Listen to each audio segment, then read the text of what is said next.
white cloth hangs in the cage where I am imprisoned, inscribed with, "In the name of God." Yet the iron bars twist the light, and I always mistake God for dog. Outside the cage are my violent father and fawning elder brother. Inside are me, suffering from hunger and cold, and the dogs licking my wounds. The magazines left by my mother are my only window. Parisian fashion, Shakespearean plays, distant coastlines.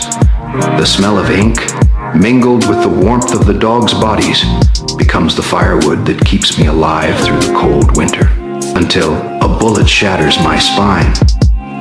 As my father flees in panic, I clutch the severed finger a dog brings me and signal them to fetch the police. In that moment, I understand human love requires conditions, but a dog's love needs only a stolen biscuit. I've hidden away. The sunlight at the children's home has never felt so scorching. Salma teaches me to sing Piaf's Fais la vie en rose fait. She says my voice can make plaster statues weep. I thought such happiness would last forever. But unexpectedly, she left here, heading for a broader world. Years later, I find her, only to see her swollen belly glowing with the light of a wedding ring. Love instantly melts into lead, pouring into my legs, miraculously enabling me to stand. One step, two steps, then I crash to the ground. It turns out that pain is my prosthetic limb. I take over an abandoned theater with the dogs. By day, I am Lucilla, in a sequin dress with flaming red lips, standing straight as a pine on stage for the length of a song. By night, the dog god commanding us to fetch jewels from the rich to aid the slums.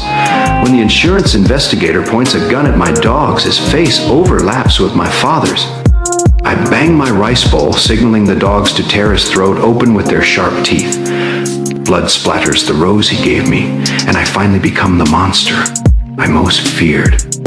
After being arrested, I tell her everything, if only because the scar on her swaddled baby is the same as mine was back then.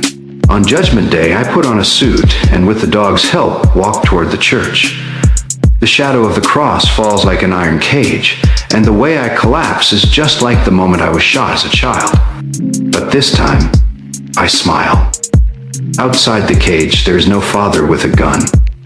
Only my dogs breaking through the police cars, rushing toward another soul in need of redemption.